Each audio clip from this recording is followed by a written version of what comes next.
Hello दोस्तों, इस video में मैं आपसे बात करने वाला हूं वैद्युत रसायन चैप्टर का बहुत ही इंपॉर्टेंट लॉ, कोल-राउश लॉ, जो कि बोर्ड को ध्यान में रखते हुए बहुत इंपॉर्टेंट रहता है। ठीक है, तो इस वीडियो में मैं केवल आपसे बात करूंगा कोल-राउश लॉ की और इसका एक महत्वपूर्ण अनुप्रयोग। कंप्लीट है, चलिए बात करते हैं। दोस्तों, कोल-राउश ने इस नियम को 1875 ईस्वी में रिप्रेजेंट किया था। इन्होंने ये बोला था कोई जो वैद्युत अपघट होगा, कोई वैद्युत अपघट दोस्तों होते क्या हैं? वे पदार्थ जो जल या किसी अन्य विलायक में घोलने पर धनायन व ऋणायन में परिवर्तित हो जाते हैं, मीन्स जिनका आयनन हो जाता है, वैद्युत अपघट कहलाते हैं। कंप्लीट है, तो इन्होंने बोला अगर कोई वैद्युत अपघट ले ले, कोई भी वैद्युत अपघट ले ले, ए बी, सपोज एक वैद्युत अपघट है, जब वैद्युत अपघट को घोलोगे तो विलयन में ए प्लस मिलेगा और बी माइनस मिलेगा। कंप्लीट है, तो इन्होंने बोला था कोई वैद्युत अपघट जो होता है इसकी अनंत तनुता पर मोलर चालकता, कंप्लीट अनंत तनुता पर मोलर चालकता उसके विलयन में उपस्थित धनायन व ऋणायन की आयनिक मोलर चालकताओं के योग के बराबर होती है। जो इसकी मोलर चालकता होगी, मोलर चालकता दोस्तों हम लोग लैम्डा से रिप्रेजेंट करते हैं। ठीक है, किसकी मोलर चालकता होगी? A B. कौन? वैद्युत अपघट। कब? अनंत तनुता पर। इसका मतलब हो गया दोस्तों ए बी वैद्युत अपघट की अनंत तनुता पर मोलर चालकता। ये दोस्तों किसके बराबर होगी? इसका जो विलयन होगा उसमें जो धनायन व ऋणायन आएंगे, इनकी दोस्तों आयनिक मोलर चालकताओं के, मीन्स ए प्लस और बी माइनस, इनकी आयनिक चालकताओं के योग के बराबर होगी। यही इनका लॉ था। कंप्लीट है। अगर दोस्तों बात कर लें इसकी डेफिनेशन की, तो डेफिनेशन क्या है कि किसी वैद्युत अपघट की अनंत तनुता पर मोलर चालकता उसके विलयन में उपस्थित धनायन व ऋणायन की आयनिक मोलर चालकताओं के योग के बराबर होती है। कंप्लीट, यही इनका लॉ था। अब मैंने सपोज किया कि कोई एक वैद्युत अपघट है। वैद्युत अपघट क्या होता है दोस्तों? जो जल में घुलने पर धनायन व ऋणायन में बढ़ जाते हैं। कंप्लीट है, मींस आयनित हो जाते हैं, वैद्युत अपघट कहलाते हैं। तो यदि कोई वैद्युत अपघट है जिसके विलयन में धनायन व ऋणायन की आयनिक मोलर चालकताएं क्रमशः लैम्डा, ठीक है, प्लस, प्लस मींस आयनिक, इसका मतलब हो गया दोस्तों अनंत तनुता पर आयनिक मोलर चालकता काय की? धनायन की। इसका मतलब काय का हो गया? ऋणायन की।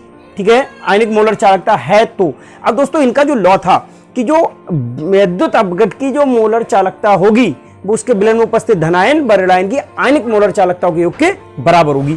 तो यहां पर मैंने इसे एक सूत्र के रूप में कन्वर्ट कर दिया। क्या है? लैम्डा एम अनंत। एम फॉर क्या होता है दोस्तों? मोलर चालकता, मोलर कंडक्टिविटी। तो लैम्डा एम और अनंत तनुता पर मोलर चालकता, इसका मतलब ये हो गया दोस्तों, ये आयनिक मोलर चालकता किसकी? धनायन की। ये आयनिक मोलर चालकता दोस्तों काय की? ऋणायन की। ठीक है, तो इनके दोनों के योग की क्या होगा? बराबर होगी। कंप्लीट है। अब दोस्तों यहां पे आता है ये न्यू प्लस और न्यू माइनस, ये क्या होते हैं इन पे भी बात करते हैं। बट उससे पहले दोस्तों आप इसका स्क्रीनशॉट ले लीजिएगा, फिर आगे बात करते हैं।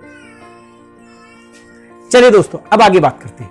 अब दोस्तों जो इनका फार्मूला आया था, फार्मूला था दोस्तों लैम्डा एम अनंत is equal nu plus lambda अनंत और positive plus nu minus lambda अनंत और निगेटिव, इनका दोस्तों फार्मूला था। कंप्लीट है।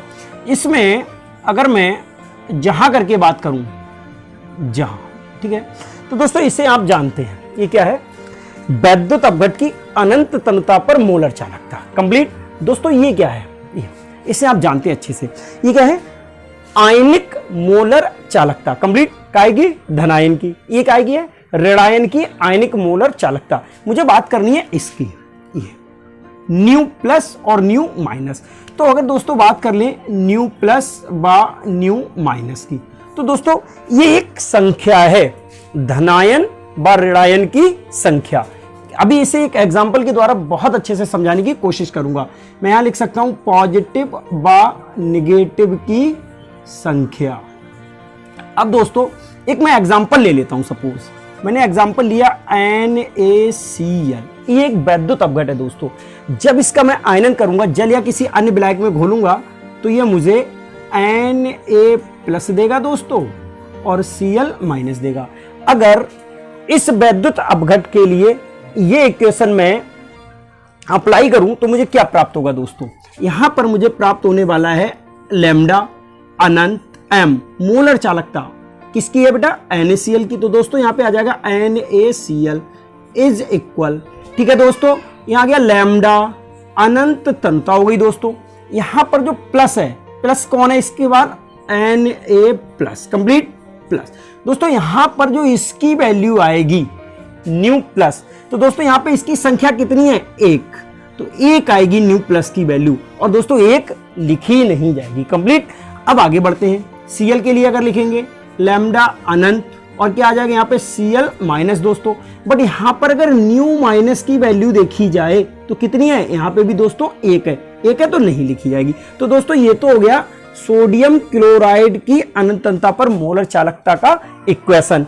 अब दोस्तों अगर बात कर लूं मैं दूसरे तरह से, एक और एग्जांपल लेके CaCl2, जब इसका दोस्तों आयनन करेंगे तो आयनन में हमें क्या मिलने वाला है दोस्तों?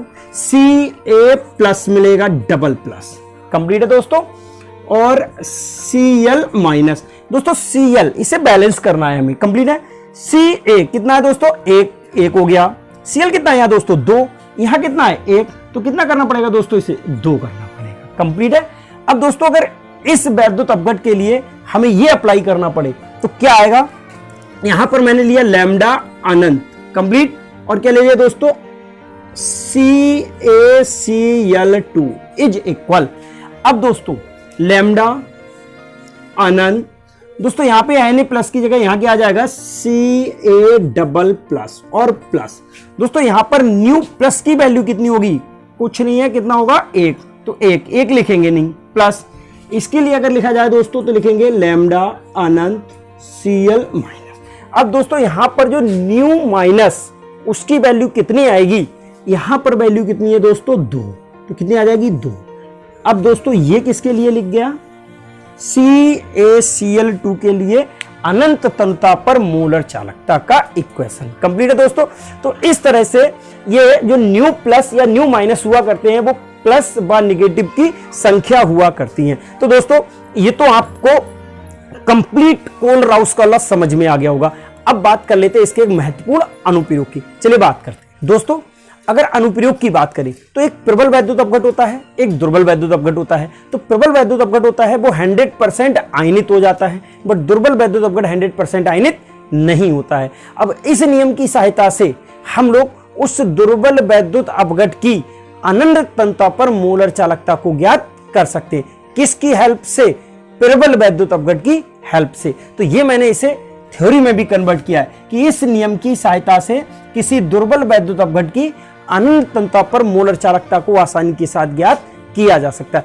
दोस्तों अगर इसका एक एग्जांपल लेके चले तो ये एग्जांपल ये है HCl, इसकी जो अनंत तन्यता पर मोलर चालकता है वो 426.1, ये दोस्तों इसका यूनिट होता है ohm inverse centimetre square mole inverse, complete है, ठीक। NaCl, इसकी भी आपको अनंत तन्यता पर मोलर चालकता दे रखी है 126.5, अगेन इसका यूनिट होता है ohm inverse centimetre square mole inverse.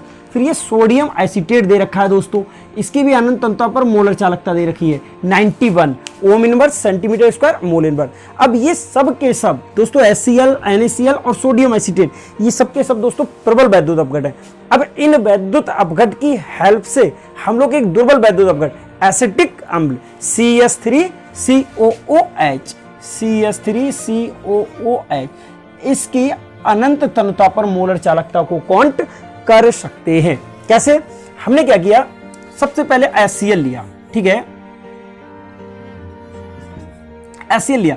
तो दोस्तों HCl का जब आयनन कराएंगे तो आयनन होगा HCl का, हमें प्राप्त होगा H+Cl-, कंप्लीट, ये हमारे लिए प्राप्त होगा। अब हमने क्या किया, इसके लिए अगर उस इक्वेशन में डालें जो कोल-राउस ने दी थी तो किस प्रकार से लिखेंगे, अनंत तन्यता और क्या हो जाएगा HCl इज इक्वल, दोस्तों यहाँ क्या आएगा लैम्डा अनंत तन्यता और क्या आएगा H प्लस और प्लस लैम्डा अनंत तन्यता Cl माइनस। यहाँ पे जो न्यू हुआ करता था दोस्तों उसकी वैल्यू कितनी है 1 और 1, कंप्लीट है। तो इसे मैंने मान लिया इक्वेशन फर्स्ट।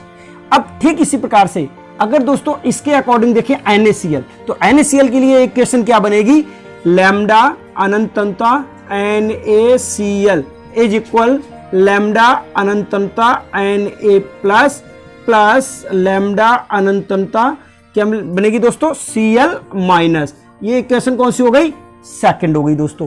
ठीक इसी प्रकार से अगर इसके लिए इक्वेशन बनाएंगे आप, तो दोस्तों क्या बननी चाहिए इक्वेशन, इसके लिए बनेगी लैम्डा अनंत CH3COONa इज इक्वल लैम्डा अनंत, और दोस्तों Na प्लस यहां पे था, यहां क्या आएगा दोस्तों, यहां पे भी Na प्लस प्लस लैम्डा अनंत, और क्या आ जाएगा CH3COO और माइनस। कंप्लीट। ये इक्वेशन कौन सी हो गई दोस्तों, थर्ड हो गई। अब इक्वेशन फर्स्ट, सेकंड और थर्ड किस प्रकार से मैंने इक्वेशन बनाई है, ये आप बहुत आसानी के साथ देख सकते हो। अब दोस्तों मुझे इन इक्वेशंस की हेल्प से एसिटिक अम्ल की अनंतता पर मोलर चालकता कौन करनी है, उसके लिए मैं क्या करूंगा दोस्तों, मैंने क्या किया, अगर यहां से देखें इन तीनों इक्वेशन में, तो एसिटिक अम्ल बन कैसे सकता है। एसिटिक अम्ल का फार्मूला क्या होता है दोस्तों, CH3COOH। कंप्लीट। तो यहां पे CH3COOH यहां से मिल रहा है हमारे लिए, कंप्लीट है दोस्तों। और इसमें अगर H मिल जाए तो हमारे लिए क्या मिल जाएगा, एसिटिक अम्ल मिल जाएगा। H कहां से मिलेगा दोस्तों, इस वाली से।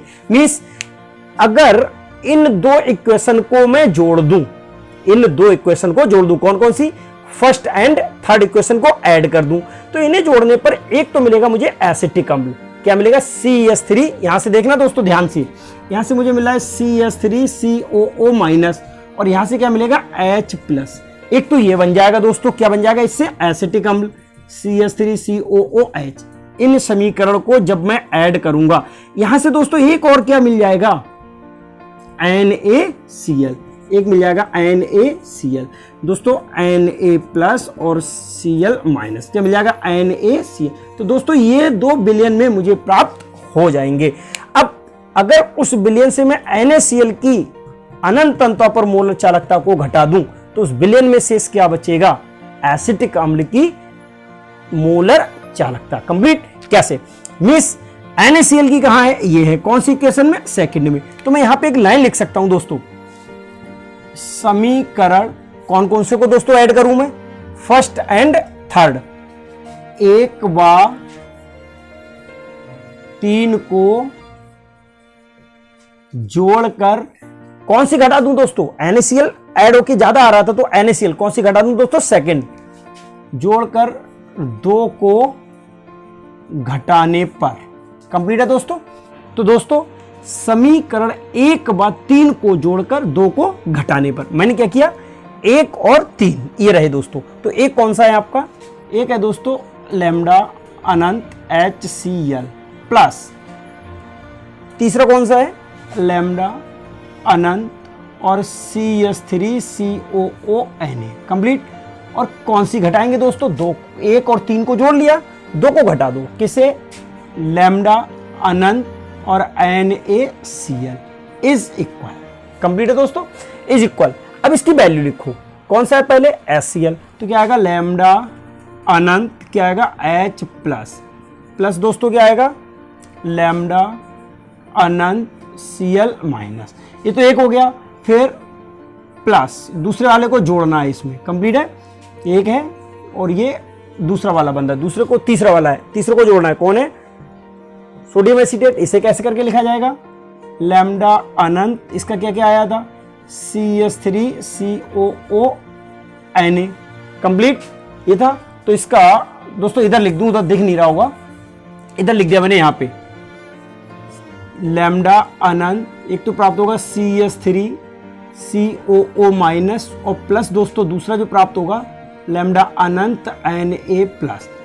दोस्तों फिर तीसरे वाले को क्या करना है, लेस करना है, तो क्या लिखना, माइनस। दोस्तों क्या आएगा, लैम्डा अनंत Na प्लस और प्लस लैम्डा अनंत Cl माइनस। कंप्लीट है। ये दोस्तों यहां तक हमारे आ गए। अब मैंने क्या किया, इस वाले को ऐसा ही छोड़ दिया, अनंतता पर HCl प्लस लैम्डा अनंत CH3COONa। ठीक है दोस्तों, इधर minus lambda Anant NaCl is equal. दोस्तों यहां से देखा, अगर इसके लिए लिखा जाएगा तो ये ऐसा ही रहेगा, ठीक है। क्या? लैम्डा अनंत H प्लस और प्लस लैम्डा अनंत Cl माइनस। दोस्तों प्लस प्लस से जब पूरी ब्रैकेट को गुणा करेंगे तो जो भी साइन है कोई चेंज नहीं होगा। क्या आएगा? अनंत प्लस लैम्डा अनंत CH3COO माइनस प्लस लैम्डा अनंत Na प्लस। अब दोस्तों यहां से देखना है आपको, जब इस साइन से इससे मल्टीप्लाई करेंगे तो ये काय में आएगा दोस्तों? नेगेटिव में आएगा। कैसे? प्लस माइनस माइनस, ठीक है। क्या आएगा दोस्तों? लैम्डा अनंत Na प्लस और प्लस माइनस माइनस लैम्डा अनंत Cl माइनस। अब दोस्तों यहां से देखें, Na प्लस काय का है? माइनस का। ये काय का है? प्लस का। तो ये लेस हो सकता है यहां से दोस्तों, ये वाला इससे लेस हो सकता है कंप्लीट। हालांकि काटे ना वो अलग बात है, बट यहां से लेस हो सकता है। तो इधर से क्या बचेगा? एसिटिक अम्ल। तो मैंने इसे ऐसे लिख दिया, लैम्डा अनंत जो मुझे प्राप्त हुआ H प्लस और plus lambda Anant CH3COO minus is equal. दोस्तों इधर वालों को मैंने इधर लिख दिया और यहां से देखें इसकी वैल्यू कितनी है HCl की। तो HCl की दोस्तों वैल्यू कितनी थी? 426.1 और प्लस दोस्तों सोडियम एसीटेट की वैल्यू कितनी है दोस्तों? इसकी है 91 लेस करेंगे किसकी दोस्तों? NaCl की। तो NaCl की वैल्यू दोस्तों कितनी है? 126.5। अब दोस्तों इसे हम लोगों ने क्या किया? ऐड कर लिया। क्या प्राप्त होगा? 517.1। ये डिजिट प्राप्त होगी इसे ऐड करने पर, इन दोनों को ऐड करने पर। इसमें से दोस्तों किसे लेस करना है? 126.5। तो जब इसमें से दोस्तों इसे आप लेस करेंगे तो आएगा 390.6 और यूनिट आ जाएगा क्या? ओम इनवर्स, सेंटीमीटर स्क्वायर और मोल इनवर्स कंप्लीट। और यहां से क्या प्राप्त हो जाएगा? अनंत तन्यता पर मोलर चालकता किसकी? CH3COOH की। तो दोस्तों ओवरऑल हम ये कह सकते हैं कि हमने प्रबल वैद्युत अपघट की दी गई अनंत तन्यता पर मोलर चालकताओं की हेल्प से एक दुर्बल वैद्युत अपघट की अनंत तन्यता पर मोलर चालकता को काउंट कर लिया। कंप्लीट है। तो ये तो आपका हो गया एक बहुत ही महत्वपूर्ण अनुप्रयोग। इसी तरह के प्रश्न आ जाते हैं, कोई आपको 3 प्रबल वैद्युत अपघट दे दिए होंगे और एक दुर्बल वैद्युत अपघट होगा, उसकी उनमें से आपसे कहेगा इनकी हेल्प से आप इनकी मोलर चालकता को ज्ञात कीजिए। कंप्लीट है। तो दोस्तों ये मैंने आपको बहुत ही आसानी के साथ कोलराउस लॉ उसका अनुप्रयोग कंप्लीट करा दिया। कंप्लीट। तो आज की इस वीडियो में मैं आपको इतना ही पढ़ाऊंगा और बहुत जल्द इसका सेकंड पार्ट या सेकंड वीडियो मैं इसकी अपलोड करूंगा। उसे पाने के लिए आप मेरी इस वीडियो को लाइक करें, शेयर करें और चैनल को सब्सक्राइब करना ना भूलें। आज की इस वीडियो में इतना ही। That's it.